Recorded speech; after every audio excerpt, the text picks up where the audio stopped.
ou quoi? Bonjour, bonsoir et bienvenue sur Caméflex, votre émission hebdomadaire podcast cinéma. On est là partout et toutes les semaines on parle aux surprises de cinéma. Cette semaine, Tom, on a un programme chargé, on va parler de 5 films au total. Et autant le mois de janvier, on était sur du 2-3 films max. Là, on commence à rentrer dans le dur et chaque semaine, va y avoir des plutôt grosses sorties en fait. On a tout un planning là pour les prochaines semaines du podcast. Ouais. Et le planning fait peur. Bah là, tes grosses attentes de février, il y a quoi? Il y a Scream 7 on est en train de tous se les refaire. Je sais que ça va être mauvais Scream 7, mais j'ai trop d'attachement, trop d'amour pour Scream, donc évidemment j'ai hâte. Mais surtout que c'est le premier film de la saga réalisé par Kevin Williamson, qui est le scénariste, le grand scénariste qui a vraiment pensé Scream. Mais ça me dit rien qui vaille malgré tout. Hein. Je pense que ce sera quand même une émission intéressante parce qu'on va rentrer dans un gros débat et on est en désaccord, je pense. C'est que toi t'aimes bien Scream, moi j'ai beaucoup de mal.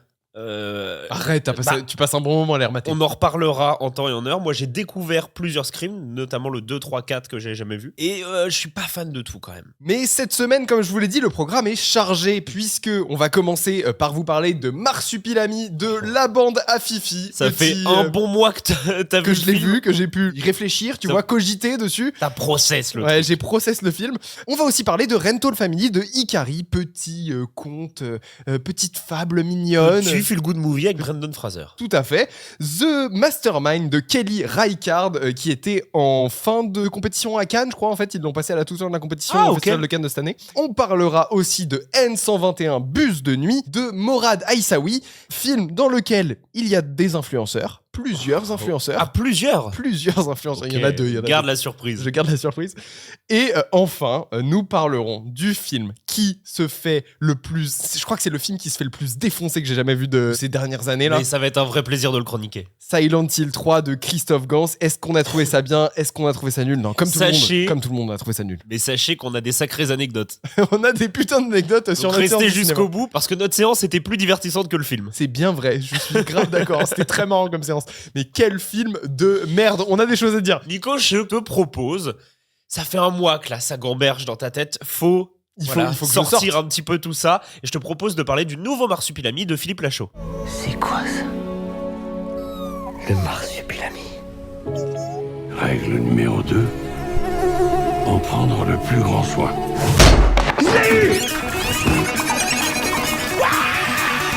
Règle numéro 3.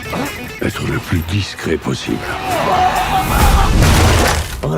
Le Marsupilami de Philippe Lachaud. Alors c'est Marsupilami à vrai dire. Le titre du film c'est Marsupilami. C'est juste Marsupilami. Voilà, Philippe Lachaud qui réalise et qui joue dedans. Philippe Lachaud, on ne le présente plus. Il avait fait Babysitting en 2014, Alibi.com. Il a fait notamment aussi pour Prime tout un truc sur LOL qui ressort, donc une émission télé. Et tout un tas de succès de fou au box-office. Hein. Il tape à chaque fois le million d'entrées. Il avait fait une adaptation de Nicky Larson aussi. Ouais, épouse-moi mon pote, 1, 2, 8, 12. Et donc, il décide de s'attaquer à un gros morceau, à savoir le Marsupilami, même s'il a appelé ça juste Marsupilami.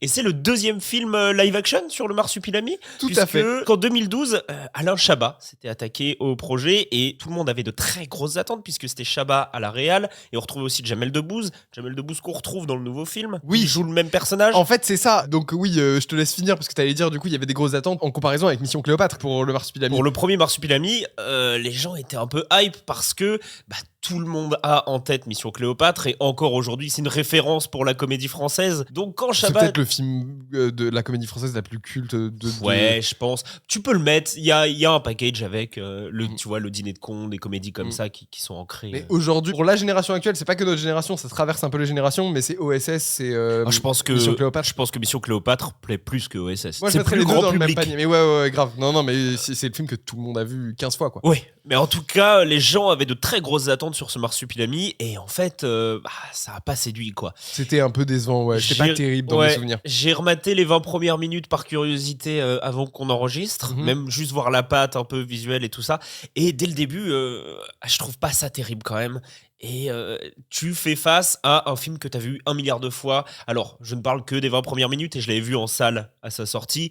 Effectivement, c'était un peu passé à côté et j'avais pas été séduit par la proposition. Mais est-ce que ce nouveau Marsupilami mérite le coup d'œil ? Tu vas nous le dire tout de suite. Le film est pas très long, il fait 99 minutes. Il fait 1h30, 1h39. Et... Ressenti interminable. Mais c'est marrant que tu demandais si c'était le même personnage que Jamel Debbouze incarnait dans les deux films, puisque j'ai découvert 2 semaines après la projection que oui, c'était le même personnage. Donc c'est entre guillemets une suite, même si on va retrouver aucun des personnages du film de Chabat, à part Pablito, je sais plus quoi. Chabat fait pas d'apparition. Il y a pas d'apparition de Chabat, il y a personne. Alors peut-être qu'il y a des mercenaires qui y reviennent, mais je suis même pas sûr. J'ai pas revu le Marsupilami de Chabat. En tout cas, voilà, ça se passe dans la continuité avec un personnage qui revient entre les deux films. J'avais pas capté quand j'ai vu le film pour la première fois. Ça ne nuit pas au personnage du film. Ni même à ta compréhension. Non. Okay. Et s'il y avait une réflexion que je m'étais faite pendant la séance, c'est que effectivement le design du Marsupilami va être assez similaire à celui qu'on avait vu dans Chabat, le Marsupilami en 3D, mais dans ce film-là, on va suivre le bébé du Marsupilami, l'enfant du Marsupilami. Pourquoi je suis si sérieux quand je parle de ça ? Mais alors, c'est le bébé Marsupilami. Oui. Ok, y a-t-il la famille Marsupilami, papa Marsupilami ? On va les voir au début à la fin, mais globalement c'est le bébé. C'est le bébé Marsupilami. Et c'est une espèce de histoire familiale de famille dysfonctionnelle avec les parents divorcés et l'enfant qui est triste, qui doivent essayer de faire fonctionner les choses avec dans le lot une petite boule de poil avec une longue queue qui va être prédominante qui va être un prétexte pour la bande à Fifi à faire toutes sortes de blagues sur le zizi, parce que c'est un film pour enfants et on le sait, c'est un film familial, on le sait, les enfants ce qu'ils préfèrent c'est les blagues sur la bite. Attention, dangereux.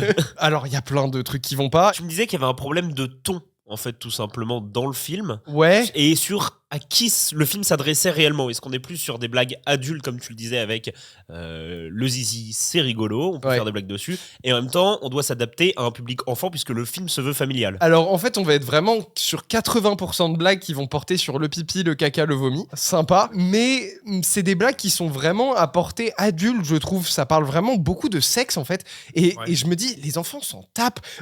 Il y a un moment qui marche vraiment sur les enfants, c'est on va voir des fesses dans une voiture. Et là-dessus, je comprends, c'est rigolo. Il y a un mec qui monte ses fesses et il a fait une cascade et il atterrit sur les fesses et on voit ses fesses. Et ça tue de rire les enfants. Donc ça, je comprends. Mais toutes les blagues sur le fait que le Marsupilami il prend du Viagra et que du coup il a la queue toute dure, c'est une vraie blague du film. Une blague très importante du film d'ailleurs. Centrale et tout. Vraiment, qui va être. Il va y avoir un setup sur cette blague et tout. Et j'ai entendu la maman qui était à côté de moi dire à son fils en fait, ça c'est pour rendre le zizi tout dur. Et je suis là, est-ce qu'il n'y a pas des blagues plus adaptées aux gamins? Je dis pas que c'est choquant, que ça va les pervertir leur esprit, c'est pas ça que je dis, c'est juste ils en ont rien à foutre les gamins. Ça les fait rire que quand on voit des fesses en gros plan parce que le mec il a fait une cascade et qu'il est tombé sur le cul. Les blagues sur le Viagra, ça marche moins sur une audience de gamins. Bref, le gros problème du film, ça va être vraiment son jeu globalement.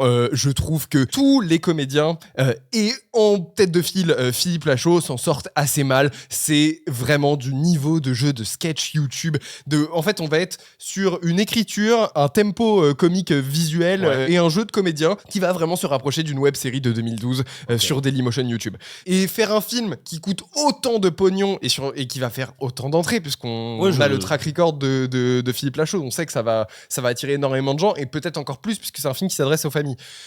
Faire un film aussi bâclé, aussi laid, aussi peu inspiré et aussi peu marrant pour autant de fric et qui s'adresse à autant de gens, je trouve ça vraiment extrêmement triste et un peu décontenançant. Mais j'ai dit beaucoup de trucs très négatifs sur le film. Dans 3 secondes, je dirais un truc qui est vraiment positif et que je pense vraiment. Bah vas-y. Avant de passer à cette petite partie vraiment que je trouve qualitative du film, il y a 2-3 trucs que je voudrais mentionner. Déjà, il y en a qu'un seul, enfin il y a 2 comédiens qui s'en sortent de manière convenable dans le film, c'est Pierre Arruti et Jamel Debbouze, parce qu'en fait je crois qu'ils connaissent leurs persos, ils jouent tout le temps les mêmes persos et ils finissent par être très bons dans ce qu'ils font. Jamel Debbouze fait du Jamel Debbouze. Jamel Debbouze fait du Jamel Debbouze et Pierre Arruti il fait le débile comme dans tous les films de la bande à Fifi. Je crois, j'en ai pas vu tant que ça, mais j'en ai vu 2, c'est le 3e que je vois et à chaque fois Pierre Arruti fait à peu près le même jeu, donc d'après ce que j'ai compris c'est le personnage qu'il maîtrise. Il y a quand même un truc entre ces deux personnages justement dans le film qui va être une blague qui est peut-être la seule blague qui marche sur moi. Le problème, c'est que c'est une blague méga border. C'est vraiment méga chaud. C'est la seule blague qui m'a fait sourire, mais vraiment en rigolant, j'étais là, ah ouais, vous êtes sûr de ce que vous faites là? Je te pitch la blague? Vas-y. Pierre Arruti donc joue un débile. Le film va se passer pendant une croisière et il y a le personnage de Pablito qui va essayer de récupérer le marsupilami qui est sur ce bateau de croisière, qui va se cacher dans les valises de Pierre Arruti. Et quand Pierre Arruti va découvrir Jamel Debbouze, il va se dire, ouais, c'est un migrant, je vais m'en occuper, etc. Il va lui faire, t'inquiète pas, je vais m'occuper de toi. Et il commence à lui donner des M&M's par terre et à le nourrir comme un petit animal, quoi. Et là, t'as un peu envie de rigoler, mais tu sens que c'est méga bordel. Bah, ouais. Et des fois, il le caresse sur sa tête, il fait, chut, t'inquiète pas, je suis là pour toi et tout. Et t'as Jamel Debbouze qui est là, mais wesh. La blague fonctionne, oui, mais c'est chaud quand même de déshumaniser un migrant comme ça.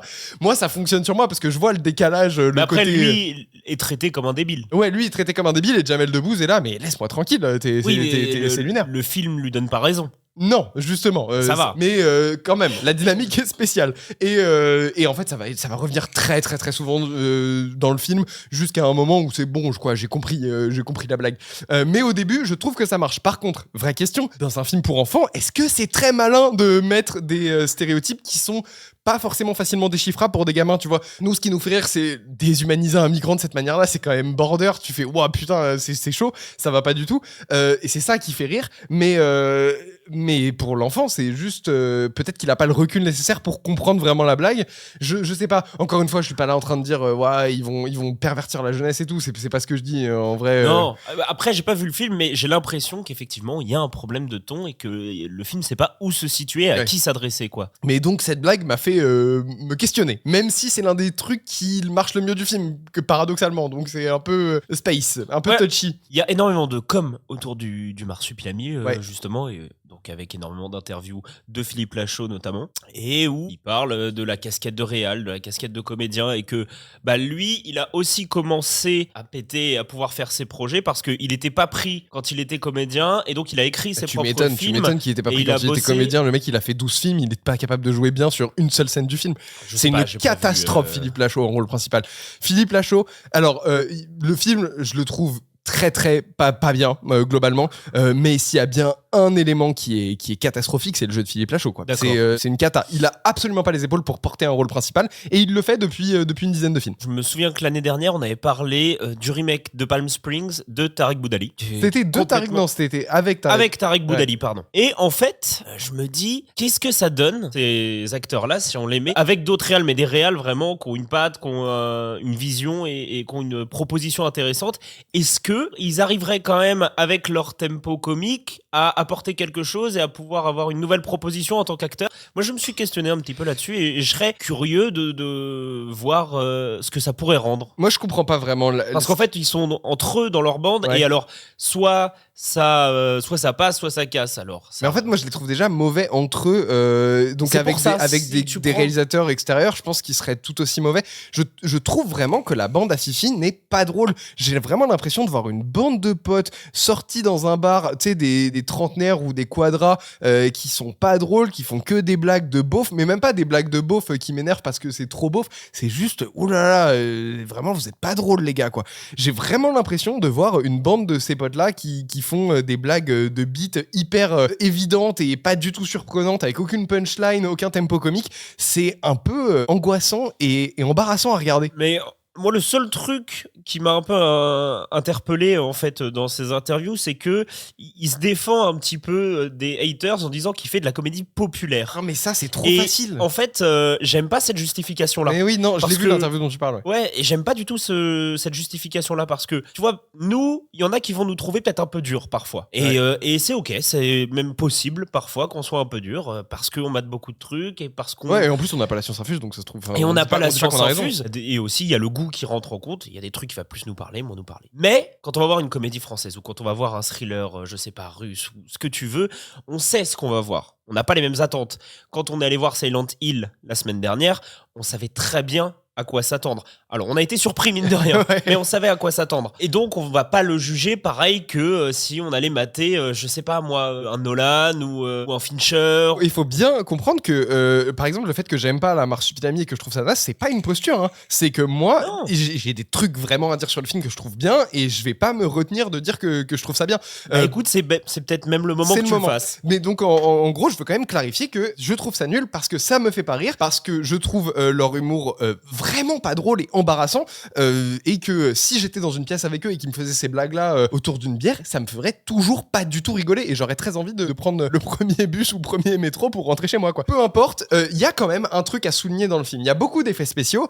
J'ai eu d'ailleurs des insights. Il y a quelqu'un de la prod qui m'a envoyé un message et qui m'a dit j'ai des petites infos si tu veux, qui m'a raconté que. Qui écoute Caméflex Je sais Comment pas. Comment t'as eu l'info je dis pas parce que je veux pas mettre quelque chose dans la merde, donc je dis pas le canal, etc. Mais bref, cette personne m'a dit que effectivement aux effets spéciaux c'était un peu compliqué puisque à la base il devait faire tous les plans qui avaient été filmés avec la marionnette Marsupilami qui a vraiment c'est un espèce de petit Gremlins Yoda si vous voulez. Ils ont vraiment tourné avec une animatronique qui visiblement est pas au niveau des Américains, hein, même si en vrai ça fait le café. Même s'il est pas très réaliste pendant tout le film, moi ça me dérangerait pas, tu vois. Je ferais pas de critique au film là-dessus. Mais à la base le plan visiblement c'était de tous les plans qui ont été filmés avec cette marionnette, on n'y touche pas numériquement. C'est que les scènes d'action, les moments où le Marsupilami va vraiment se déplacer. C'est pas mal. Ouais, pourquoi pas. Sauf qu'à la dernière minute, ils ont décidé d'augmenter certains plans ou de remplacer certains plans avec la marionnette. Visiblement, ça a été un peu une galère de prod. Je crois pas qu'il y ait eu quoi que ce soit d'horrible à la prod, mais juste, ça a un peu compliqué comme les le choses. remake de The Thing. Non, pas à ce point-là. Okay. Pas à ce point-là. Pour la petite anecdote, le remake de The Thing qui est sorti en 2011. Enfin, c'est pas le remake, c'est le préquel. Ils avaient tourné l'intégralité du film avec des vrais effets spéciaux pratiques. Les effets prosthétiques, ouais. Dans la veine du premier film de Carpenter. Et en fait, ils se sont retirés à la dernière seconde en disant mettez tout en numérique avec des effets spéciaux dans tous les sens. Et ça a un rendu dégueulasse. Et c'est vraiment pas beau et ça a vraiment mal vieilli et c'est la faute des producteurs. Et moi, je rêve que quelqu'un déterre la version entièrement montée. Parce que le film existe. Ouais, le film existe, mais il a jamais été montré à qui que ce soit. Et j'aimerais vraiment voir cette version avec que les effets spéciaux pratiques. Et donc, visiblement, il y a eu des petites galères en post-prod. Malgré tout, les effets spéciaux, je vais pas taper dessus. Franchement, ça fait le café. J'ai pas besoin de plus.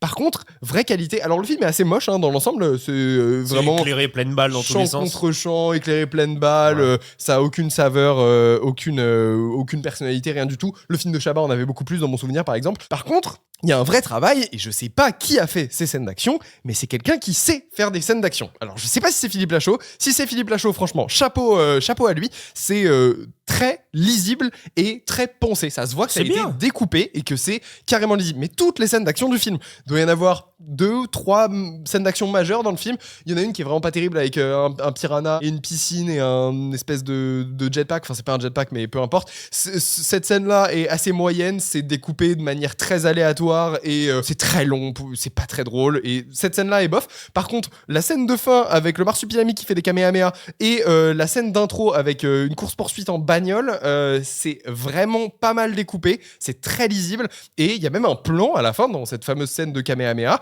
qui a été peut-être supervisé par une partie de l'équipe effets spéciaux, je sais pas, mais qui est vraiment pour le coup qui a de la gueule quoi, et ça marche de ouf et c'est une belle prise de risque. Au moins il y a des moments dans le film où on voit le budget et on voit la maîtrise. Donc je sais pas si c'est un réalisateur ou une réalisatrice spécialisée dans l'action qui a été appelé en renfort en équipe B pour faire ces scènes d'action là, ou si c'est Philippe Lachaud qui a effectivement prédécoupé et fait vraiment un beau découpage d'action. En tout cas c'est pas du grand art, c'est pas du génie, c'est pas du Mark Tiernan, mais ça reste très lisible et assez correct. Ils se sont pas foutus de notre gueule à ce niveau-là. Trop bien. Le film est pas bien, ne perdez pas votre temps. Je suis sûr qu'il y a des super trucs pour emmener vos enfants au cinéma. Enfin, en ce moment, c'est un peu la dèche quand même. Mais, mais évitez Marsupilami. Je sais pas si les enfants passent un bon moment. Moi, je trouve ça vraiment déjà très en dessous de la ceinture, pas drôle et plutôt bien naze quoi. Et bah d'accord. Qu'est-ce que tu retiens de Marsupilami qu'avoir une longue queue fine, c'est pas forcément pratique. Je suis pas sûr de celle-là. Si t'as des points noirs sur la queue, faut consulter. Allez, film suivant. Tom. Oui. Cette semaine, il y a beaucoup de films. Désolé, je vais peut-être faire un peu long sur le Marsupilami. On enchaîne, c'est pas grave. On enchaîne. Il y a un film qui sort tout droit des studios de la 20th Century Fox, donc de chez Disney, qui est réalisé par une réalisatrice Ikari, qui avait fait pas mal de bruit avec sa série Beef sur Netflix il y a une petite année. Sorti en 2023. Et c'est aussi le retour de Brendan Fraser dans un rôle principal. Depuis The Whale. Donc Rental Family de Ikari. Elle me déteste. Ça fait partie du rôle de parent. Vous pourriez vivre 100 ans dans ce pays. il y aurait encore des choses que vous ne comprendriez pas. Pourquoi vous faites ça? Parfois, la seule chose dont on a besoin, c'est que quelqu'un nous rappelle qu'on existe.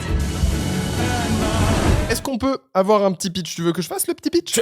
Tu te sens de faire le petit pitch? C'est pas hyper compliqué. C'est pas très compliqué. Vas-y. Brendan Fraser, j'ai plus son blaze. En plus, il a plein de blazes dans le il a plein de noms différents dans le film. Bref, Brendan Fraser. Philippe. C'est pas Philippe? Philippe, peut-être. Bah, c'est peut-être On va l'appeler Philippe. Philippe est un acteur pas terrible et qui a pas beaucoup de buzz, qui vit au Japon depuis maintenant 7 ans, mais qui galère un petit peu à obtenir des rôles, jusqu'à ce qu'une boîte de production un peu particulière, une agence, lui fasse appel pour interpréter des rôles, mais des rôles dans la vraie vie, c'est-à-dire tenir compagnie à des personnes qui ont besoin de proches, d'amis, de membres de famille de substitution. Et donc, on va le suivre, commencer à nouer peut-être des vrais liens avec ses familles. Oui. Qu'est-ce que tu penses de Rental Family, Tom? Écoute, j'avais rien vu du film, j'en attendais trop rien. Moi, après, j'ai une affection pour Brendan Fraser. Je trouve que c'est un acteur que j'aime bien. Et là, le fait de le revoir depuis... ça fait quoi, 2 ans que The Whale s'est sorti? Quelque chose comme ça. The Whale, j'ai pas forcément adoré le film, mais j'allais dire chouette en parlant du film. C'est pas le truc le plus heureux du monde non plus. Pas vraiment le bon adjectif. Lui, je le trouvais très bien. Et ça me fait plaisir de revoir ce mec-là. Et écoute, on a affaire à un feel-good movie qui est très sympathique. Brendan Fraser, moi, je le trouve très bon. Il arrive à être touchant dans les moments où il est touchant. Il arrive à être drôle. Quand il faut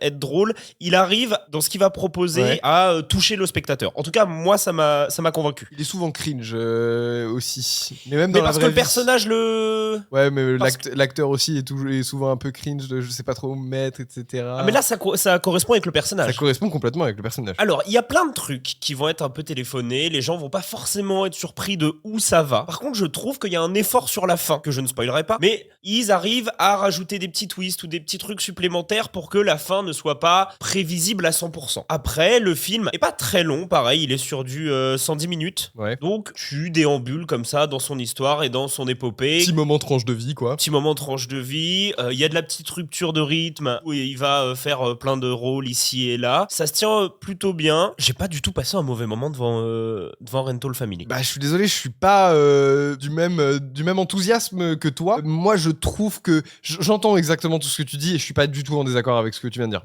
Je pense que effectivement, ça se tient. C'est un petit feel good sympa. Moi, j'ai eu un problème majeur avec le film. C'est comme tu le disais, c'est assez prévisible. Et en fait, c'est sur des rails dès la scène 1, ce qui fait que j'ai eu une énorme difficulté à m'investir dans ce qui était raconté et que tout m'a paru assez fade et pas très intéressant. D'accord. Est-ce que quand même il y a quelques scènes, moi en tout cas, qui m'ont marqué? Je sais pas si d'ici 3, 5, 6 mois je me souviendrai du film. C'est ce qu'on s'était dit en décembre. Il y a des films qu'on a complètement zappé, qu'on avait vu l'année dernière, et sur le coup on en avait dit du bien, et en fait avec le temps ça sort complètement de ta mémoire. Je sais pas si celui-ci va rester, mais je trouve qu'il y a quand même des petites séquences, des petites idées qui sont des trouvailles sympathiques. Je pense notamment à une scène où tu as plusieurs membres de l'agence qui vont chez un des individus qui est impliqué. Ah ouais, mais non, mais justement, moi j'ai un énorme problème avec cette scène, mec. Et cette scène, si elle était un peu plus développée elle serait super. Alors, et l'idée est cool. Tu veux que je te lise exactement ce que j'ai écrit dans mes notes? Il y a vraiment un moment bienvenu, c'est dans cette confrontation vers la fin avec donc avocat et police, c'est ça? Oui, c'est de ça dont je parle.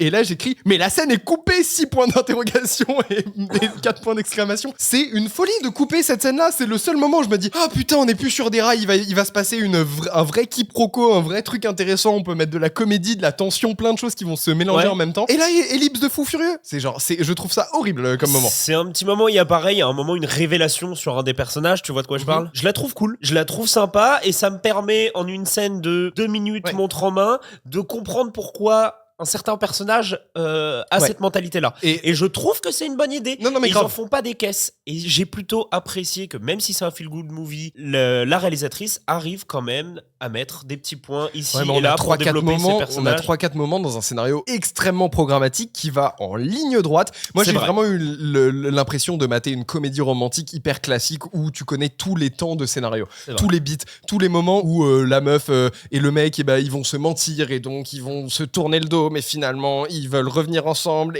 mais il y a un obstacle et après, il y a la scène à l'aéroport. Pour moi, c'était la même chose, mais en version feel-good movie. Je me suis laissé porter malgré tous ces défauts-là que je reconnais complètement, j'ai réussi à me laisser porter dans le truc. Et tu vois, les moments dont tu parles, le moment dont tu parles avec cette révélation qui arrive, je sais pas, trois quarts du film, vers la fin. La fin. Ça, c'est cool, mais moi, j'ai vu ça une fois dans le film, 2-3 fois peut-être. Il y a des petits moments comme ça, des petites touches. Mais la gamine qui va découvrir que son père, en fait, c'est pas son vrai père parce qu'elle le voit à la télé, parce qu'il est acteur. Enfin, ça, avant de lancer le film, je sais déjà que ça va arriver, quoi. Alors, ça m'empêche quand même de m'investir. Il y a plein de petites scènes qui sont très chouettes et il y a aussi des scènes qui sont en trop et qui radotent un petit peu. Je pense notamment à toutes les fois où il est seul chez lui. Alors, le film commence avec ça. C'est une exposition du personnage, donc c'est logique qu'on l'ait. Que ça revienne 4 ou 5 fois dans le film, c'était pas forcément nécessaire. Pareil avec la prostituée. C'est pas forcément nécessaire qu'elle revienne 3-4 fois dans le film. Justement, vu que tu parles de la prostituée, je voulais embrayer rapidement. On parle beaucoup de scénario, hein, parce que pour moi, il n'y a pas grand chose à dire sur la mise en scène. Ça fait le cas. C'est très classique. C'est très classique. C'est pas nul. Il y a des petits moments où justement elle va s'amuser à faire des choses. Mais elle s'amuse un peu à briser le rythme à certains moments pour que ce soit digeste pour le spectateur. C'est ok et c'est quand même fait de manière très sérieuse et très maîtrisée, quoi.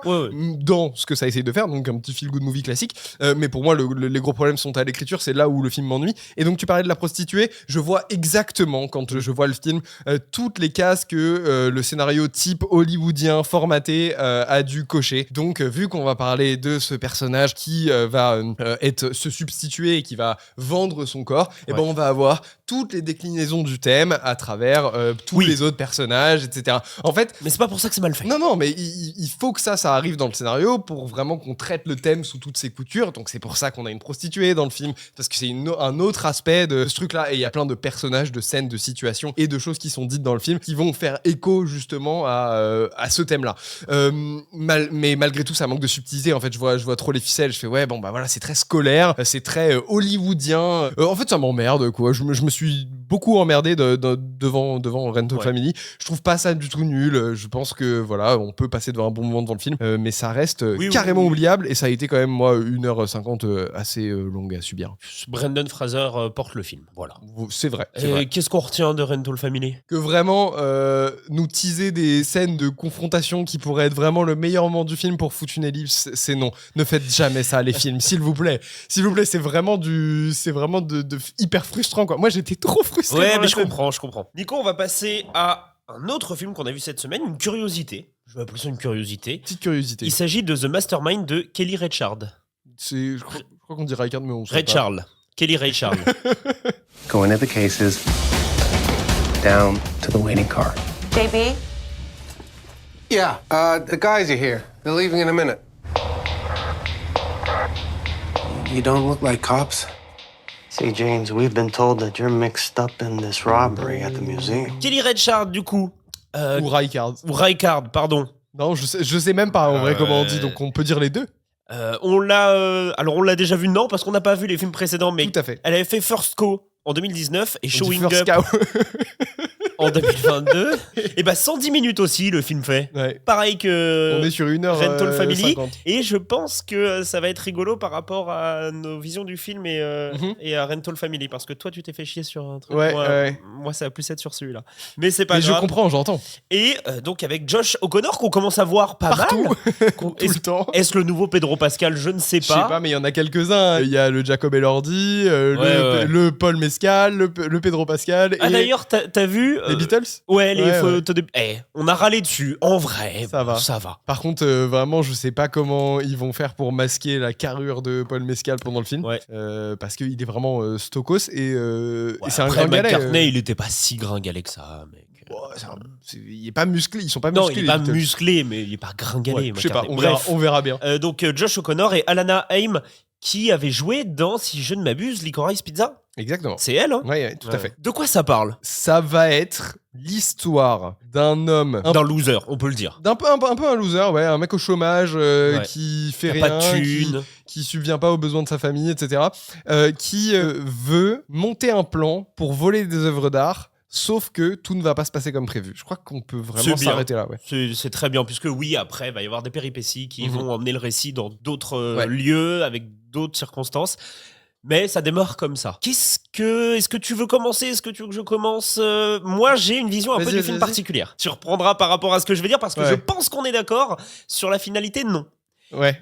Alors, c'est un film d'ambiance, un film d'atmosphère. Il faut vraiment se laisser porter et plonger, mais même dans le visuel, mais dans le récit, il faut lâcher prise et se laisser porter sur ce que ça va te raconter et comment ça va te le raconter. Et effectivement, c'est carrément un film comme ça. Et je pense que le film fait un truc extrêmement intelligent et très réfléchi et très conscient de la part de la réalisatrice, c'est de te foutre une scène d'intro incroyable. Moi, je trouve la scène d'intro incroyable. Ouais. C'est vraiment, ok, il faut que tu sois attentif dans ce film. Peut-être que tout va pas être joyeux, tout va pas être ambiançant. Peut-être que ça va être très chiant par moment, mais il va falloir que tu prêtes attention. Et donc, il nous met le gamin hyper actif qui raconte une anecdote. Donc déjà, tu te dis, ok, d'accord, j'essaye de suivre ce qui est en train de se passer parce que son anecdote elle est complètement alambiquée et c'est presque incompréhensible son énigme là qui raconte, et en même temps elle va te mettre des signaux visuels hyper forts de ah putain je suis exactement ce qui se passe avec les yeux, et à partir de ce moment là le film t'embarque quoi. Vraiment quand j'ai vu cette scène d'intro je me suis fait la réflexion de putain c'est trop important les scènes d'introduction pour poser ces personnages et poser tout le film quoi, te donner envie de suivre le film. Moi justement je trouve que c'est un film exigeant dans le fait que tu dois vraiment rentrer dedans, et cette scène d'intro te permet cette entrée dans le film. C'est vrai. En tout cas, c'est un vrai film d'atmosphère. Il y a une présence musicale très forte, une bande-son qui est très jazz, qui est très chouette. Ça va beaucoup jouer avec, ne serait-ce qu'en termes de rythme. La réal, elle va s'amuser avec la musique, à parfois les couper pour avoir des ruptures de ton et tout ça. Parfois, à la mettre à des moments qui n'ont pas de sens. Parfois, à la mettre à des moments qui n'ont pas de sens, et à ne plus avoir de musique pendant 20 minutes, puis en ramener. Donc, la présence musicale est hyper importante dans le film. Il y a, un super découpage technique. Quand même. La scène du braquage, c'est vraiment bien. Ouais, mais c'est-à-dire qu'on n'est pas sur cut. C'est des plans qui ont été réfléchis, c'est des plans qui ont été pensés. T'as, je sais pas moi, dans un plan, t'en as 6. Et c'est hyper agréable. C'est vrai. Ça a une patte particulière. Avec beaucoup de glaire, c'est comme ça le nom qu'on dit, c'est un côté un peu flou à l'image. Ouais, mais il y a du grain aussi. Ouais. Parce que ça se passe dans les années 70, on l'a même pas dit. Oui. C'est un film qui se passe dans les 70s, et l'imagerie du film va rendre hommage à cette époque-là. Et... avec son style quand même. Ouais, avec un style qui lui est propre. Donc ça a une patte particulière, ça a des inspirations qui sont digérées quand même, et des grosses inspirations 70s justement, parce que c'est vraiment construit comme un film des années 70 dans l'image et dans la manière d'aborder et de mettre en scène ton film. Malgré tout, c'est toutes les qualités du film et je les reconnais complètement. Comme ça, un film d'atmosphère, faut se laisser porter. Et tu t'es emmerdé de ouf. Vous pouvez peut-être l'entendre, je suis un peu malade. Là, je suis en fin de maladie. Pareil. Mais je l'ai maté. C'est moi qui t'ai refilé d'ailleurs la maladie. Merci. Je l'ai maté hier. J'étais malade comme un chien. Et tu sais, j'étais malade. Et je regarde le film et je dis non, putain, c'est super bien pensé. J'arrive pas à être dedans. Ouais. Et en fait, j'ai pas réussi à être dedans. Et je reconnais toutes les qualités du film, mais putain, 1h50, je me suis accroché, quoi. Je me suis accroché et c'était pas un visionnage si agréable que ça, malgré toutes les qualités que j'ai citées. J'entends complètement. Et je dis ça parce que parfois, c'est important de revoir des films. Et il y a des films, tu les vois et tu les aimes pas. Et celui-là, je me suis dit, ok, je suis passé à côté. Je pense très sincèrement que je suis passé à côté. Il faudra que je le remate dans le futur. C'est important de remater des films. Si, plus jeune, vous avez vu des films que vous avez détestés, moi, je me souviens de La Nuit du Chasseur que j'avais vu beaucoup trop tôt. Et quand je l'ai revu des années plus tard, je me suis dit oui, c'est un chef-d'œuvre, alors que je détestais le film. C'est hyper important de remater. Moi, c'est Salaud, les 120 journées de Sodome, je l'ai dû le mater à 8-9 ans et j'avais pas du tout aimé. Putain, alors que là, c'est à cet âge-là que j'ai pris un kiff. Moi, à 9 ans, j'ai kiffé. À 18, beaucoup moins. Mais à 9 ans, t'étais dans donf, le caca. Mais mettez mon partout. Tu sais, chez l'enfant, il y a la phase anale. Mais voilà, c'est hyper important de remater des œuvres. Je pense que celle-ci fera partie de mes redécouvertes plus tard. Je vais pas me le remater cette semaine, mais dans un futur. En fait, je vois le film se faire un peu défoncer. Le film est pas très bien noté sur Letterboxd et il y a beaucoup de gens qui l'ont vu à Cannes. Le film était en fin de festival. Point important. C'est un peu chiant de regarder ça en fin de festival. C'est un film qui, effectivement, va jouer sur l'ennui, l'absence, le rien, le vide. Et moi, c'est ce qui me fascine dans le film, puisque la manière dont elle le met en scène, je vais retrouver ça dans pas mal de films que j'aime bien, qui sont justement des trucs très posés. Même dans Jeanne Dielman, dont on avait parlé dans l'émission de Ackerman, de Chantal Ackerman, on va la voir couper des patates. C'est insupportablement long, mais en même temps, le geste devient fascinant. L'artisanat, en fait, de cette femme, qui est femme au foyer, on va l'observer, du coup, son train de vie. Ouais, son artisanat, en fait. Et là, c'est pareil. On va observer l'artisanat de ce braqueur amateur un peu. Qui est vraiment, en dehors d'être amateur, qui est vraiment un loser. Et tout le film n'arrête pas de te le montrer. Quand même. Et qui va surtout être très égoïste. Et en fait, c'est un magnifique film sur l'égoïsme, les risques de l'égoïsme et l'isolement par la création artistique. Et c'est pas ouf, mais c'est le truc qui me parle. Et en fait, je trouve que c'est extrêmement bien retranscrit par Kelly Reichardt, puisque donc au lieu de nous faire un film de braquage, elle va nous faire classique quoi, elle va nous faire l'anti-film de braquage avec une cavale, une course-poursuite où il ne se passe rien. Peu de temps. Voilà. Oui, le braquage dure assez peu de temps, même s'il est vraiment bien mis en scène. Mais ensuite, on va suivre cette course-poursuite, cette cavale où l'ennui va régner, l'isolement, l'absence de thunes, le fait que le personnage qui refusait la communication et d'entrer en contact avec les autres, maintenant se retrouve seul. C'est les autres qui vont refuser d'entrer en contact avec lui et il va se retrouver complètement isolé de la société. Et il y a quelque chose que je trouve fabuleux dans le film et je n'ai aucune idée de comment elle fait ça. Et je pense que c'est notamment grâce au jeu de ses comédiens qui sont tous absolument excellents. Même si ce qu'on leur donne à jouer est difficile parce qu'ils n'ont pas grand-chose à jouer. Ouais. Mais en fait, ce qu'ils vont jouer, ça va être de penser. Et pendant tout le film, tu vas te dire, putain, il se passe tellement de choses dans leur tête à ces gens-là.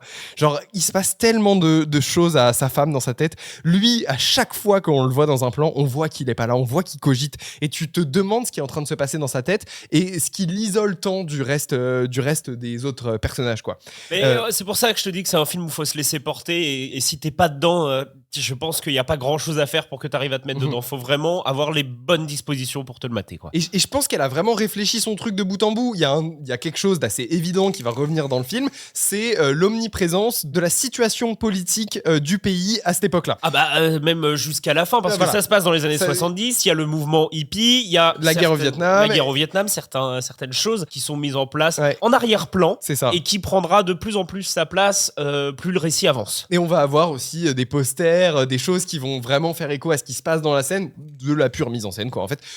Et c'est marrant, ça a vraiment un sens qui est assez limpide, en fait, quand t'arrives à la fin du film, c'est, ce personnage ne s'intéresse qu'à sa petite personne, il ne s'intéresse pas aux grands problèmes du pays, il s'intéresse pas aux autres, en premier lieu à sa famille, mais ces problèmes-là bourdonnent en fond jusqu'au moment où, en fait, si tu t'intéresses pas à ces problèmes, quoi qu'il arrive, ils vont te rattraper et tu vas te rendre compte qu'au final, les problèmes des autres, c'est aussi ton problème. Ça va aussi se retranscrire dans la manière dont elle va filmer les gamins. Ils sont toujours dans un bout de cadre. Tu vois, il y a un moment, le gamin vomit. On voit même pas le gamin vomir. On voit juste le vomi. Donc, tout ce qui l'intéresse, ce personnage-là, c'est les conséquences de ce qui se passe autour de lui, pas vraiment les personnes, notamment les propres membres de sa famille, quoi, ses 2 enfants, etc. Il en a rien à foutre, ils sont toujours en fond. L'enfant, il fait que blablater, l'un des 2 enfants qui est hyperactif fait que blablater dans le décor, un peu comme la radio qui va nous raconter ce qui se passe, la situation politique du pays, etc. Un peu de la même manière, ça va toujours être en fond, sur un coin de cadre, jusqu'au moment où ils vont être complètement absents du cadre et où il va vouloir retrouver sa famille pour des mauvaises raisons. Bref, moi je trouve ça super, je trouve que c'est hyper pertinent. Il y a une scène où il va rentrer dans une grange et en fait tu vas voir ce plan interminable, ces actions interminables, pareil, qui vont mettre en avant quand même son artisanat et qui vont rester fascinantes, même si elles sont lentes et qu'il se passe pas grand chose en réalité, mais ça va mettre en avant son artisanat, le moindre petit détail, comment il va monter un tableau, etc. Mais en fait, quand tu réfléchis, tu fais, mais mec, tu préfères passer ta soirée avec un cochon à traîner dans la boue et dans la paille plutôt qu'être avec ta famille, quoi. C'est ce que le film nous dit texto avec ces scènes à rallonge où il se passe rien, où le mec est complètement seul. Bref, je trouve que c'est un super film sur l'égoïsme et sur l'isolement par l'artisanat, la création artistique et tout. Je pense que le film a été mal jugé par beaucoup de gens parce que peut-être il est pas très agréable à regarder. Mais moi, ça m'a beaucoup plus fasciné que Rental Family, par exemple.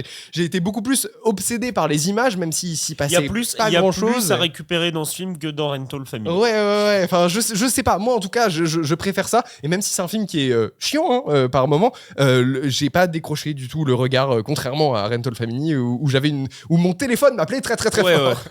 En parlant de films de braqueurs dans le domaine de l'art, à la fin du film, je me suis dit putain, j'ai envie de me remater un film de McTiernan qui était sorti en 99 qui s'appelle Thomas Crown avec Pierce Brosnan. J'avais vu, c'est le remake de l'affaire Thomas Crown. Exactement. Et dans mes souvenirs, c'est un super film, donc je vais me le remater cette semaine. Peut-être que j'en ferai 2-3 mots à la prochaine émission. Mais je serais très curieux de le redécouvrir parce que j'en avais un bon souvenir. Et juste à la fin du film, comme c'est voilà, un braquage dans le domaine de l'art et tout ça. Alors je crois que c'est beaucoup plus rythmé, beaucoup plus à portée des gens aussi. C'est pas un Thomas film Crown. qui fait exprès d'être chiant, quoi. Non, et puis t'as Pierce Brosnan où ça va, tu vois. Lui, c'est un peu un amateur de jolies œuvres d'art, de femmes. Tu sais, c'est un peu un crooner. Non, c'est pas le bon terme, crooner. Mais enfin bon. Pierce Brosnan, quoi, c'est James Bond. Et donc, je serais curieux de le remater. J'en reparlerai peut-être la semaine prochaine si j'ai eu le temps. Et moi, il y a un film qui est très très différent de Mastermind, hein, qui n'a rien à voir, mais qui va quand même parler d'un espèce de petit braquage d'art que je vous recommande parce que c'est un film qui est vraiment pas connu, vraiment trop peu connu en fait. C'est l'un des films qui a été produit par MoviePass, donc l'équivalent de la carte UGC aux États-Unis, qui a fait un four monumental. J'en parlais dans ma vidéo sur UGC justement parce que leur modèle économique était complètement bordélique, quoi. C'était une catastrophe. Ouais. Et bref, c'est l'un des seuls films qui est sorti de la production de MoviePass.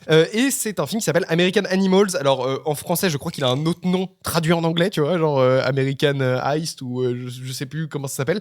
Ok, oui, bon, rien de choquant. C'est un film de Bart Layton qui avait réalisé aussi The Impostor, qui est un film qui a eu un petit succès d'estime sur l'histoire d'un homme qui revenait dans une famille des années après la disparition du fils de la famille et qui disait « Je suis votre fils », sauf qu'il ressemblait pas du tout au fils de la famille qui avait disparu 15 ans plus tôt. Ce truc-là. Et c'est un film très intéressant dans lequel c'est une histoire, c'est un documentaire. En fait, Bart Layton a pour habitude de faire des docu-fictions où il va recréer des scènes qu'il raconte. Donc c'est assez original en fait comme mise en scène et faite de manière aussi bien. C'est assez rare puisque on voit souvent ça à la télé, mais là c'est vraiment des docus de cinéma. Et moi j'adore American Animals. C'est un film dans le rôle titre. On a Evan Peters et Barry Keoghan. Putain, j'avais zappé, mais oui, il y a Barry Keoghan, film de 2018, donc un peu avant la hype Barry Keoghan, quoi. C'est un film sur une histoire vraie avec 4 jeunes braqueurs qui vont braquer une œuvre d'art et qui vont devoir faire face aux conséquences de ce qu'ils ont fait. D'accord. Et donc on va à la fois avoir la version fictionnée et les témoignages des vrais braqueurs entre guillemets.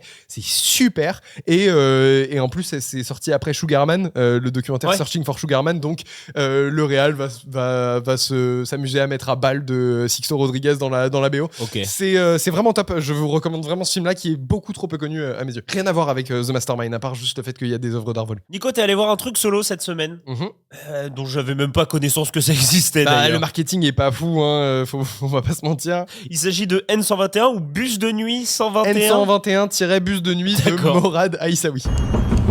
La porte, s'il vous plaît. Merci, monsieur. Frérot, lâche l'affaire, elle veut pas de toi en tête. Putain, regardeur. Là, ton mec. Mais ça va pas, non? Vous pouvez pas juste demander poliment, elle aurait bougé le sac. Excuse-moi, c'est le bus de ton père? C'est un film qui m'a intrigué pour 2 raisons. La première, c'est qu'il y avait une avant-première avec l'équipe dans le cinéma que j'ai l'habitude de fréquenter en dehors du GC Léal. Et donc puis il y avait Just Griad. Il y avait Just Griad. Je vais revenir là-dessus dans 2 minutes. Mais surtout, c'est un thriller urbain. Et moi, c'est peut-être mon genre de film préféré ever. Enfin, mon genre de film de fiction préféré ever. C'est là où j'adore serrer les fesses. C'est là où je suis en tension. C'est là où je suis émotionnellement investi dans les films. J'adore des films comme After Hours, évidemment. Mais non. Mikey and Nicky. La filmographie des frères Safdie. Bref, j'aime beaucoup les films où t'as des personnages dans une ville qui sont dans la merde et qui sont entourés par des gratte-ciel ou des bâtiments en béton. J'adore le côté oppressant de la chose. Côté oppressant de la ville. Et c'est exactement ce que le film me promettait sur l'affiche. Affiche que je trouve pas trop mal. C'est correct. Ces personnages sur un bus, là, c'est énigmatique. Tu te demandes ce qui va se passer. C'est ça, ouais. Affiche que je trouve, en tout cas, ça a tapé dans mes goûts personnels. Je me suis dit, ce serait dommage que je loupe ça, surtout que je pourrais en parler dans le podcast. Donc, je vais à cette avant-première dans laquelle l'équipe était présente. Et il faut savoir que dans l'équipe, il y a des influenceurs. Il y a Just Riyad qui tient le rôle principal et Paola Locatelli qui est dans pas mal de films depuis quelques temps. Donc, qui sont des gros influenceurs qui se sont surtout fait connaître sur Insta. Tu vois pas qui est Paola Locatelli? Je ne vois pas qui est Paola Locatelli. Elle a vraiment beaucoup d'abonnés et en fait, elle est dans plein de films. En fait, il y a pas mal de gens qui critiquent le fait qu'elle serait prise justement pour ramener des gens parce que c'est une influenceuse et tout. Mais c'est une bonne actrice? Alors, premier point qu'on va évacuer tout de suite. J'ai proposé à un pote d'y aller avec moi. Ouais. Il avait rien à faire. Il m'a dit, je suis chaud d'aller au cinéma, pourquoi pas, qu'est-ce que tu vas voir? Je lui ai dit, je vais voir ça. Et il m'a dit, j'ai vu le casting, je passe mon tour pour cette fois. Il m'a dit, je passe mon tour pour cette fois. Et en fait, je trouve ça bizarre, ce casting, parce que je pense qu'il y a plein de gens qui vont être super réfractaires. En même temps, ça peut aussi ramener un public. Donc, je sais pas à quel point ça va impacter les entrées du film, ce casting. Mais tout le monde s'en sort très bien. Il y a vraiment aucun problème avec ce casting. Ok, Paola Locatelli est un peu en dessous. elle me convainc pas tout le temps, mais enfin, il y a rien d'alarmant, il y a rien de choquant, et à part pour la hate facile qu'on peut avoir quand on voit des influenceurs voler le travail de comédien, je le dis vraiment de manière un peu caricaturale, il y a pas grand-chose à critiquer dans c'est des comédiens qui font leur taf, tous assez honorablement, malgré tout. Donc c'est un film qui me tentait beaucoup parce que c'est un thriller urbain qui va se passer dans un bus et où il va se passer des choses où les personnages vont devoir se sortir de cette situation. Le problème, c'est qu'ils peuvent pas sortir de ce bus-là et il se passe de plus en plus de merde et va y avoir un enchaînement de péripéties. Mais un bus, ça va pas très vite. Sauf dans Speed. Ouais, mais que j'ai pas vu. J'ai pas vu Speed non plus. Et donc, on peut assez facilement deviner la structure de ce high concept. C'est-à-dire qu'on va avoir péripéties, retournement de situation, personnages qui vont se monter les uns contre les autres, les alliés qui vont se transformer en ennemis et vice-versa.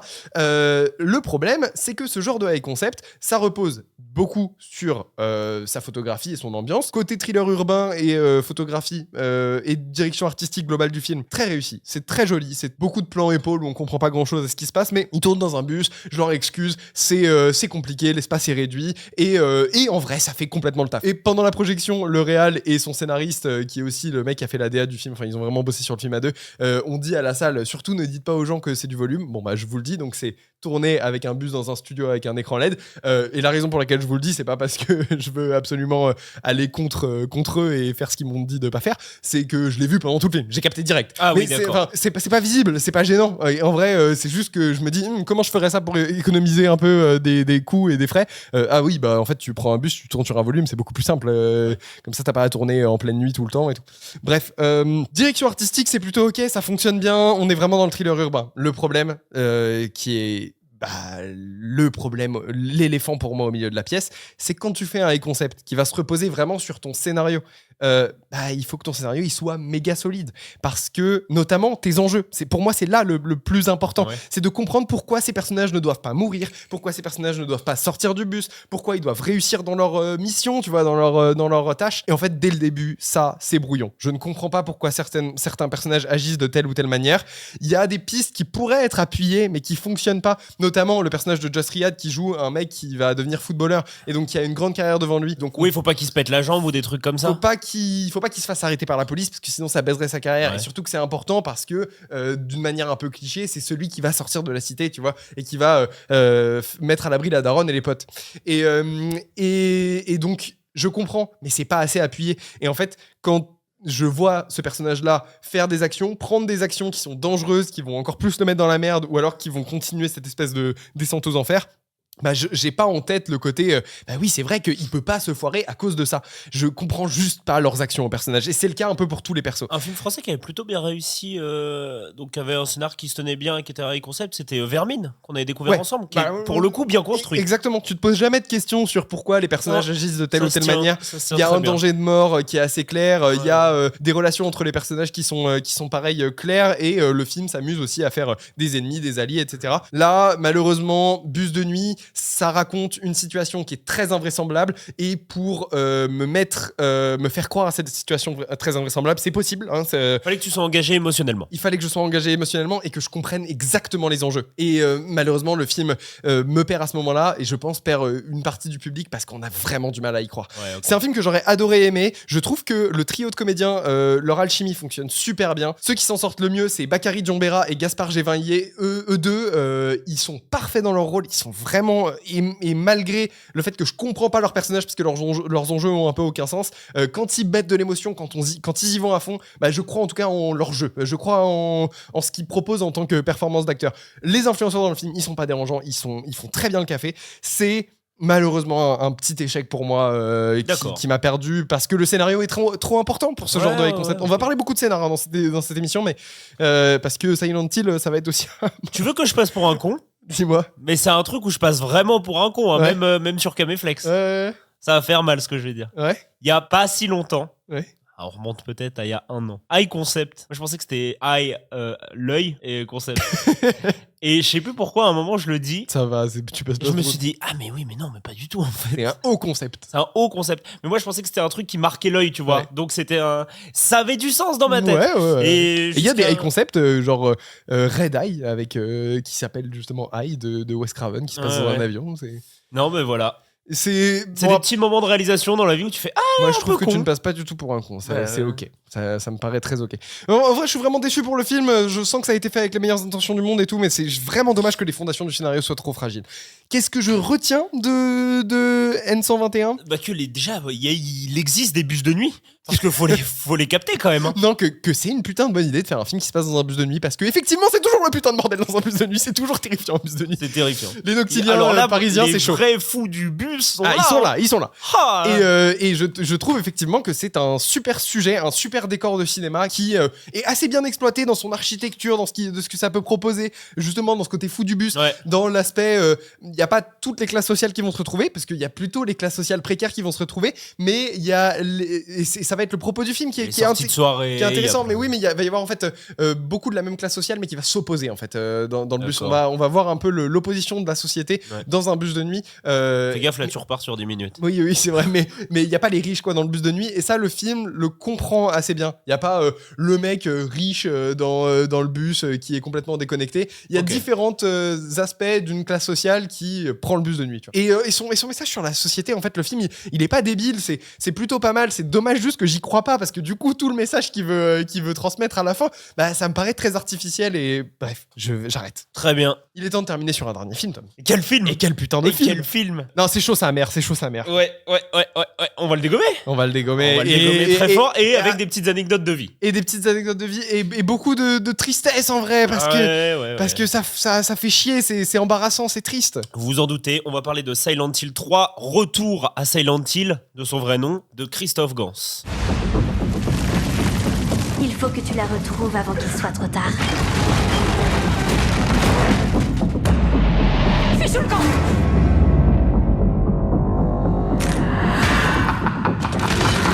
T'as réussi, Timmy. Tu l'as réveillé. Tu ne pourras pas échapper aux ténèbres. Alors Gans. Gans. Christophe, effectivement, il avait fait Silent Hill en 2006. On le connaît aussi pour Le Pacte des Loups en 2001, que j'aime bien. Le Pacte des Loups, je l'apprécie. J'admets ne pas avoir vu Le Pacte des Loups. C'est un film qui a eu beaucoup de succès à l'international, et c'est ce qui lui a permis d'avoir pas mal de propositions aux États-Unis. Et c'est là que c'est grâce au Pacte des Loups en fait qu'il a pu avoir des opportunités comme faire Silent Hill. Il a envoyé une bande démo à Konami pour les convaincre de lui laisser le droit d'adapter leur franchise vidéoludique. Et il a dit non à plusieurs gros projets. Et en fait, quand on est sorti de Silent Hill, j'étais dépité, hein, c'était horrible. Et je me suis maté plus d'1 heure d'interview avec Christophe Gans de plusieurs médias et tout. Et en fait, ce qu'il faut dire, c'est que ce mec est passionnant. Il est hyper cultivé, hyper cinéphile. Et ça faisait 12 ans qu'il n'avait pas fait de film. Donc, comme tu le disais, il nous avait proposé ce Silent Hill en 2006. Qui est pas déconnant. C'est pas un film qui me touche particulièrement. Je trouve qu'il fonctionne. Ouais. Après, je trouve pas... Mais très personnellement que c'est un chef-d'œuvre. Mais ça fait bien le café. La promesse, surtout pour l'époque, d'adapter un jeu vidéo en film, c'était quand même dans les meilleurs trucs qui avaient été faits. Alors depuis, il y a eu moult adaptations de jeux vidéo. Et les choix d'adaptation sont assez intelligents, même si en fait ils fonctionnent pas tous, mais ils sont tous compréhensibles. On sait pourquoi il le fait. On sait pourquoi il ramène Pyramid Head alors que oui, il n'apparaît pas dans le 1, et les infirmières aussi, et pourquoi il les met dans le 1. Lui-même admet que ok, d'accord, j'ai trahi l'esprit du jeu vidéo. Non mais c'est une adaptation aussi, tu peux pas faire du copier-coller. Ouais. Jamais je reprocherais à un réal de faire à sa sauce certains points. Le film aussi est surexplicatif, par contre c'est un peu long et chiant, et il y a des petites scènes d'horreur qui sont cool. Alors que le 2... Bah, le 2 c'est un gros nanar assumé type Resident Evil. Ah ouais, c'est vénère. Le 2 il fait mal à la rétine. C'était le seul que j'avais vu pendant très longtemps, j'ai rattrapé le premier cette semaine. C'est vrai. Pour moi Resident Evil Révélation, c'est ça ? C'était le seul... Non, pas Resident Evil, Silent Hill Révélation. Je confonds tout le temps. C'était le seul qui existait dans ma mémoire. Donc ce retour à Silent Hill, pareil, on est sur du 106 minutes. Hein. C'est avec Jeremy Irvine et Anna Emily Anderson. Et l'élément le plus important de ce projet, c'est que c'est une adaptation de Silent Hill 2. Voilà, oui, je te laisse. Vas-y. Non, c'est considéré. Alors moi, je n'y connais rien. Je suis pas très jeu vidéo, je suis pas très. Ouais, mais on est pareil là-dessus. Mais je me suis un petit peu renseigné sur internet après la sortie du film. Ça m'intriguait, tu vois. J'avais envie de comprendre certains choix. J'avais envie qu'on ait des choses à dire aussi dans ce podcast. J'ai maté une vidéo qui revient sur l'histoire, sur l'ambiance et sur la mise en scène du jeu que je trouve vraiment pas mal. De Toujours Thomas qui a fait une vidéo sur Silent Hill 2 qui est sortie assez récemment. Je l'ai commencé, je l'ai pas fini. C'est vraiment très cool et ça m'a un petit peu fait comprendre l'ambiance, l'atmosphère, ce que le film essayait de raconter. Ensuite, j'ai maté d'autres vidéos, j'ai regardé un peu des trucs basiques, des pages Wikipédia, des choses comme ça. Et effectivement, Silent Hill 2, ça a l'air d'être vraiment de la balle et ça a l'air de raconter quelque chose d'extrêmement profond. Ça a l'air d'être un jeu très très riche thématiquement et je pense que c'est ce que Gans veut faire. Et je crois qu'en interview, il dit, moi, ce que j'ai toujours voulu adapter, c'est Silent Hill 2, c'est ça qui m'intéresse, c'est Silent Hill 2. Alors, c'est possible, hein. Ouais. Mais il y a dû avoir un problème dans la machine. Il y a 2-3 problèmes même. On n'a pas les réponses pour l'instant, on les aura peut-être d'ici quelques temps, mais on assiste à quelque chose où vraiment je suis sorti de la salle, j'ai fait qu'est-ce que je viens de voir? Ouais, c'est chaud. Sans déconner. C'est très très chaud. Ça faisait longtemps, mais très longtemps, que j'avais pas vu quelque chose comme ça au cinéma. Alors déjà, quand tu regardes des interviews de Christophe Gans, tu te dis mais le mec a compris tout le jeu. Il y a plusieurs fins au jeu. Il connaît toutes les fins. Il connaît exactement les thématiques. Tu vois son personnage principal, James. Il sait pourquoi il fait ça. Il sait pourquoi il revient à Silent Hill après avoir reçu cette lettre de sa femme qui est censée être morte. Et en fait, la manière dont il nous expose tout ça, nous, personnes qui n'avons jamais joué au jeu, je ne comprends rien.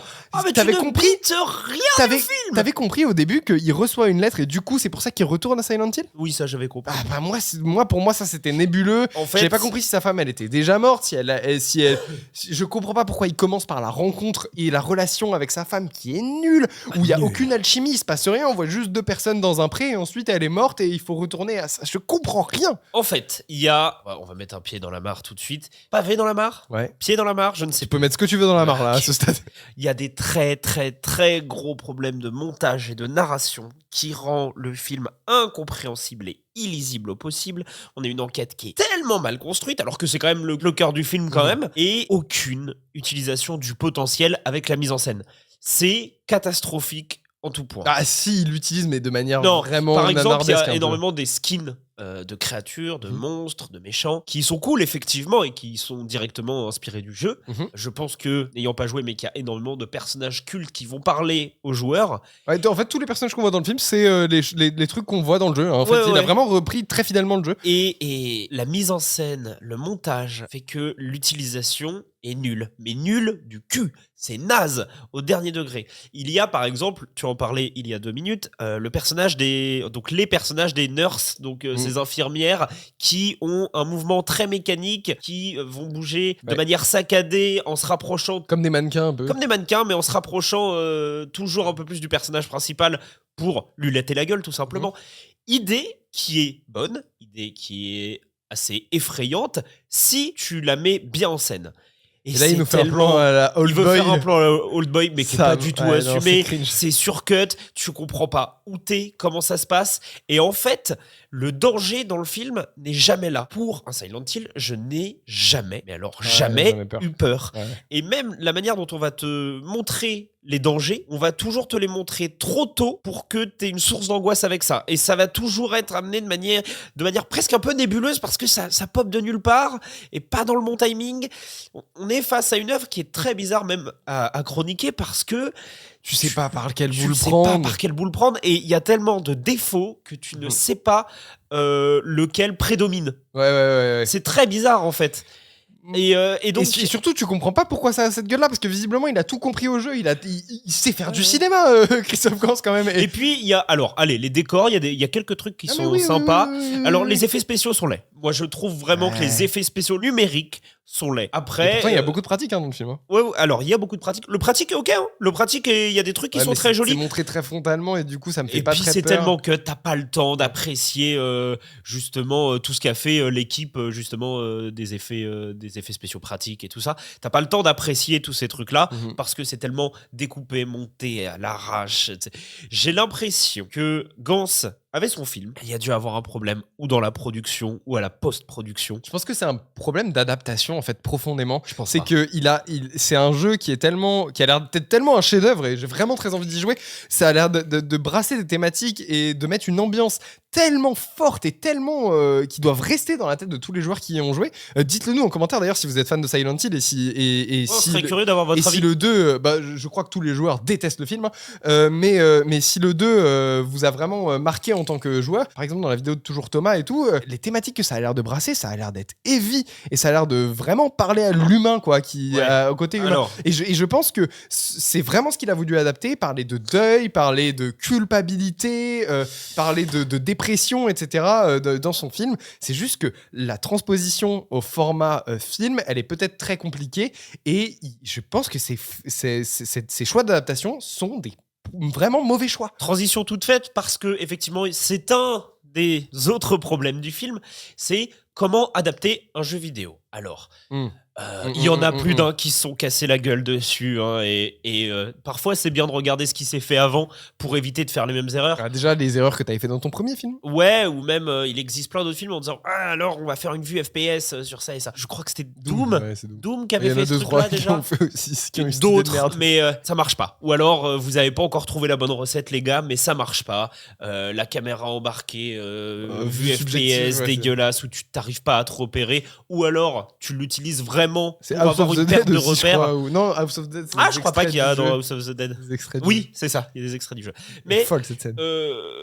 Ça rejoint la mise en scène aussi, hein, mais tu ne sais pas comment mettre en forme ton film. T'as envie de régaler les joueurs, t'as envie de faire des clins d'œil, et en parallèle de ça, t'as besoin de faire un film. C'est pas les mêmes codes. Le jeu vidéo et le cinéma ne sont pas les mêmes codes. Et dans Silent Hill, pourquoi ça marche aussi, et je parle dans le jeu vidéo, c'est parce que tu incarnes le personnage. Ouais. Quand tu fais face à tel monstre ou à tel monstre, c'est toi qui es face à la créature. C'est pas un personnage d'un film. Quand tu déambules dans la ville et que la ville est flippante et que tu sais pas d'où ça peut sortir, c'est que c'est toi aussi qui déambule dans la ville. Quand tu vois un perso tout seul qui parle à personne et qui déambule dans la ville, c'est chaud. Et en fait, dans le premier film, les mécaniques de gameplay étaient utilisées pour faire avancer le scénario. Et c'était un peu téléphoné, un peu grossier. C'est un peu chiant à suivre en fait.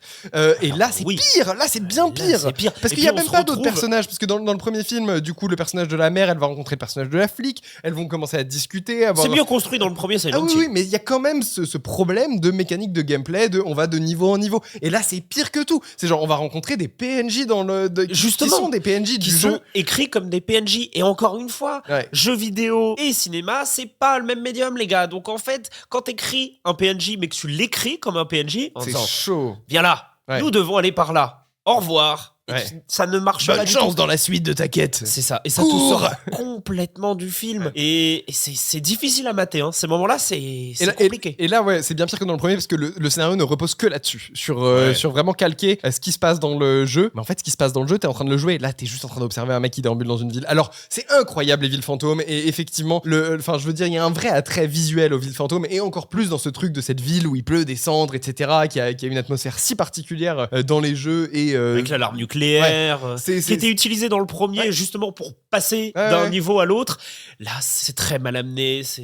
Et il y a énormément de choses à dire. Hein. Je sais pas si on va pouvoir tout traiter, mais il y a un gros côté nordesque à tout le film.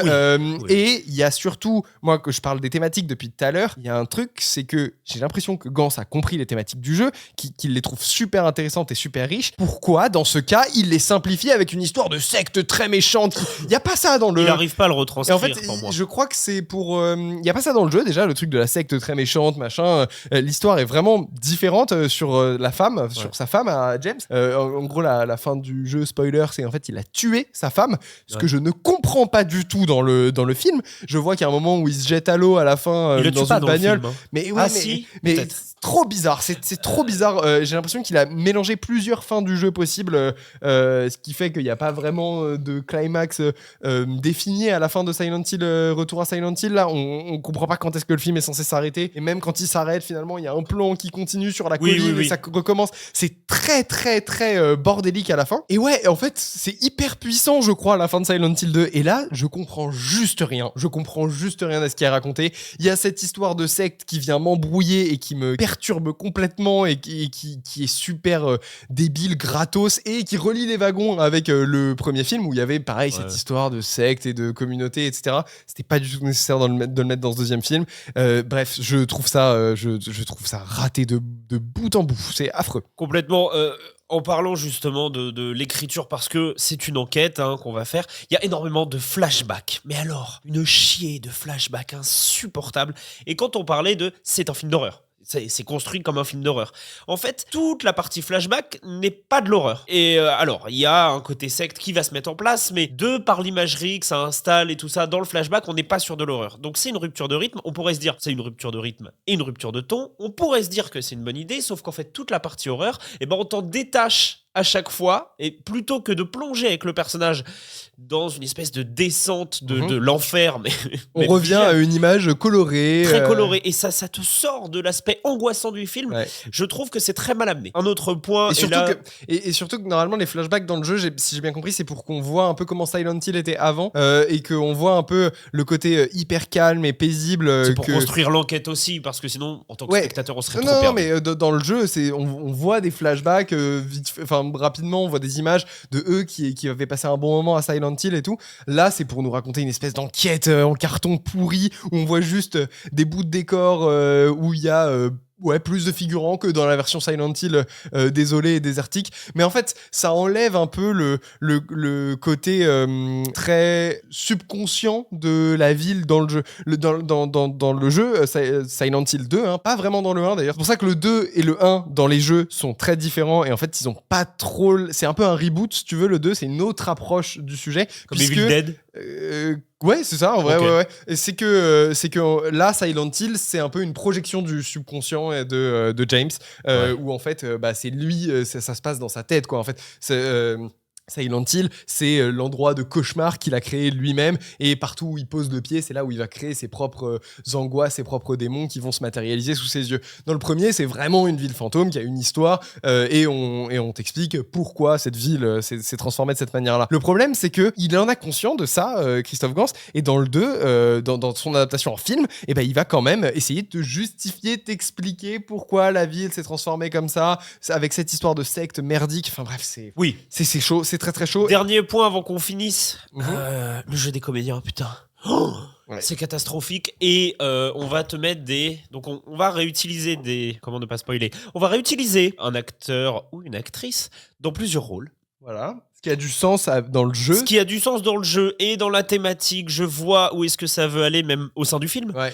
Malgré tout, quand tu essayes d'en faire un mystère et que ce mystère est caché par littéralement une perruque, c'est pas plus, tu te dis mais là par contre tu me prends pour un con. Dans le jeu quand il arrive il fait you look just like her, quoi. C'est genre en mode tu lui ressembles comme deux gouttes d'eau. Et là dans le film le mystère est caché par une perruque et c'est là où je peux comprendre qu'il y a des problèmes de production, de post-production. Même si c'est un mauvais film, je peux me questionner sur pourquoi ça l'est. Est-ce que c'est uniquement la faute du réalisateur ou à l'écriture?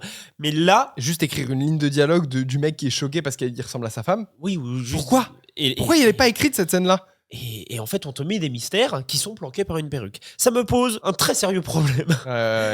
Voilà. Et du coup, en fait, et surtout, le film avec ce personnage-là, donc le personnage de Maria, ils n'arrivent pas à développer tout ce qu'il y a de passionnant à développer autour de ce personnage, puisque normalement c'est un personnage qui est très riche, qui a même une backstory, etc. dans Silent Hill 2, et qui évidemment, c'est bizarre, elle ressemble comme deux gouttes d'eau à la meuf de James. Donc pourquoi elle lui ressemble comme deux gouttes d'eau? Et c'est un truc qui est mentionné, expliqué et dit dans le jeu. Là dans le film, il voit une meuf qui ressemble comme deux gouttes d'eau à sa meuf, et il dit attends, quoi? C'est vrai que tu lui ressembles un peu, mais gros, c'est très bizarre. C'est très bizarre, ça marche pas, ça rend les choses très narradesques, et il y a un développement de personnage qui est catastrophique, et une histoire qui est confuse.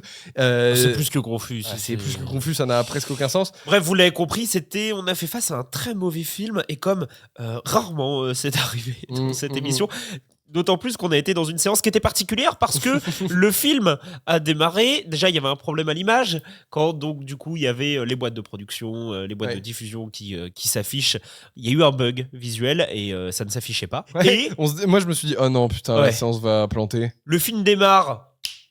La salle s'allume et pendant 5 minutes la salle est allumée et le film a commencé. Merci aux deux héros qui sont allés en parler au cinéma. Je vous ai vu dans la salle, je me suis dit vous êtes des bons.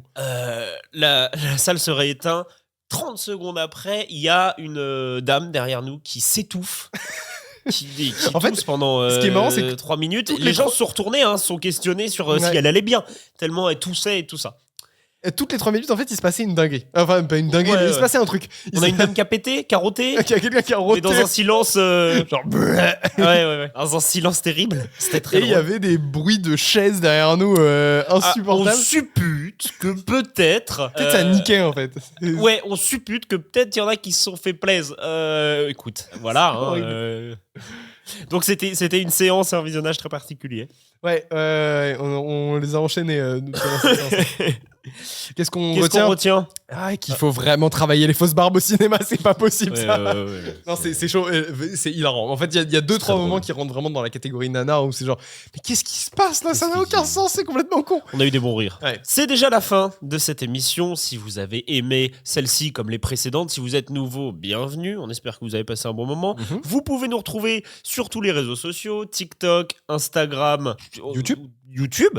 Voilà. L'émission est dispo en vidéo pour ceux qui veulent voir nos trognes. Ouais. Sinon, sur toutes les plateformes de podcast. Et que vous soyez sur YouTube ou sur les plateformes de podcast, n'hésitez pas à vous abonner. En fait, on peut suivre les podcasts sur les plateformes de podcast. Abonnez-vous. Laissez des commentaires si vous écoutez sur Spotify. Mais abonnez-vous, comme ça, vous loupez pas les épisodes. Et si vous êtes d'humeur sympa, nous laissez des bonnes notes, des petits 4, 5 étoiles. Non, 5 étoiles.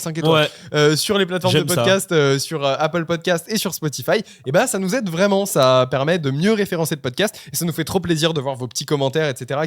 On aime communiquer avec vous. Oui, on aime communiquer avec vous. On est trop contents. La dernière émission a très très bien marché, celle de la semaine dernière. Donc, ça fait très plaisir de savoir que vous êtes là, semaine après semaine. C'est vraiment un kiff. On vous embrasse très fort. Oui, voilà.